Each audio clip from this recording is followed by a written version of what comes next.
America Israel के साथ मिलकर ईरान पर मैसिव एयर स्ट्राइक्स करता है। ईरान में 1400 से ज़्यादा लोग मारे जा चुके हैं। ईरान और इसराइल आपस में दोस्त थे।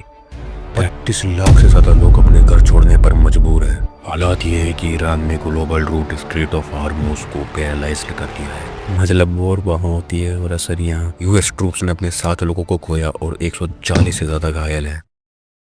नमस्ते दोस्तों, मैं हूँ लव राजस्थान से। मैं आपके लिए रियल फैक्ट्स, जियोपॉलिटिकल कंटेंट और करंट अफेयर को एक्सप्लेन करता हूँ। दोस्तों, आज से 76 साल पहले सन 1950 में ईरान और इसराइल आपस में दोस्त थे। शाह मोहम्मद रेजा पल्लवी के समय ईरान ने इसराइल को एक मुस्लिम देश के रूप में रिकॉग्नाइज किया। दोनों के बीच ही ऑयल ट्रेड्स होते, वेपन्स एक्सचेंज होते और दोनों ही अमेरिका के साथ थे। उस समय ईरान की भी रूस से इतने खास संबंध नहीं थे। लेकिन फिर आता है साल 1979। सब बदल जाता है। ईरान में एक बड़ा रेवोल्यूशन आता है। शाह को हटा दिया जाता है। नया लीडर आया, अयतुल्लाह रुल्लाह खोमनी। ध्यान दीजिएगा, खोमनी और खामनी दो अलग शख्सियत हैं। सत्ता में आते ही खोमनी नया कानून पास करता है सुप्रीम लीडर का, जहां सुप्रीम लीडर सबसे ऊपर होता है, प्रेसिडेंट से भी ऊपर। आर्मी, पुलिस, कोर्ट ये सब उसके नीचे होते हैं। अगर कोई उसके खिलाफ जाने की कोशिश करे तो उसे जेल भी हो सकती है। सुप्रीम लीडर बनने के बाद खोमनी अमेरिका को बड़ा शैतान और इसराइल को छोटा शैतान बोलता है। क्यों? क्योंकि इसराइल ने फ़िलिस्तीन की ज़मीन छीनी थी और अमेरिका उसके साथ था। खोमनी का मानना था कि अमेरिका मुस्लिम लोगों की दुनिया पर कब्जा करना चाहता है। खोमनी ने फ़िलिस्तीन को सपोर्ट करने के लिए हमास और हिजबुल्लाह जैसी प्रोक्सीज को फंड किया।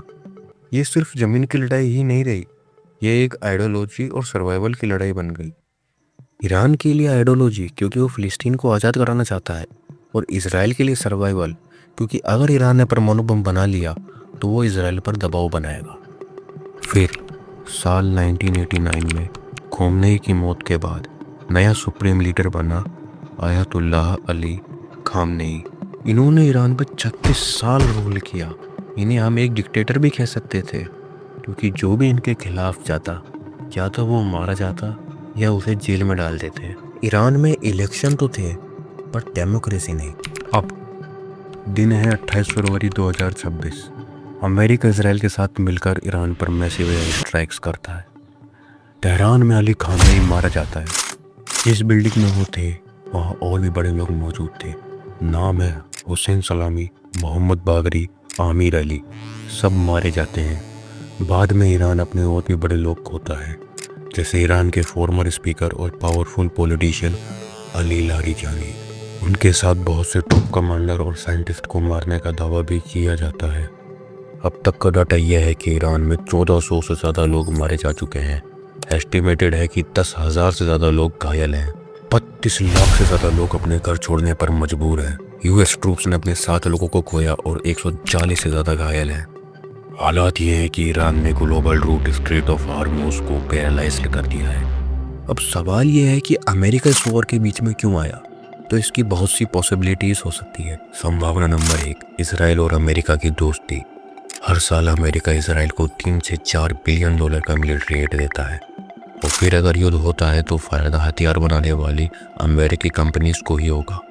मतलब चिट भी अपनी, पट भी अपनी। संभावना नंबर 2, अगर ईरान न्यूक्लियर बम बना लेता है तो मिडिल ईस्ट में उसका इन्फ्लुएंस बढ़ जाएगा, और ये अमेरिका कतई नहीं चाहता है। संभावना नंबर 3, ऑयल और ग्लोबल इकोनॉमी को बचाना। अब ये तो देखने वाली बात होगी कि वो बचाना चाहते हैं या हड़पना। संभावना नंबर 4, ट्रंप की स्ट्रॉन्ग इमेज। ट्रंप खुद को अपने वोटरों के बीच एक स्ट्रॉन्ग लीडर दिखाना चाहते हैं। अब बात करते हैं इंडिया पर असर की। स्ट्रेट ऑफ हार्मोज पे अटैक की वजह से शिपिंग ट्रैफिक 96% कम हो गया है। इंडिया अपना 80% ऑयल और बहुत बड़ा हिस्सा LNG का उसी रूट से लाता है।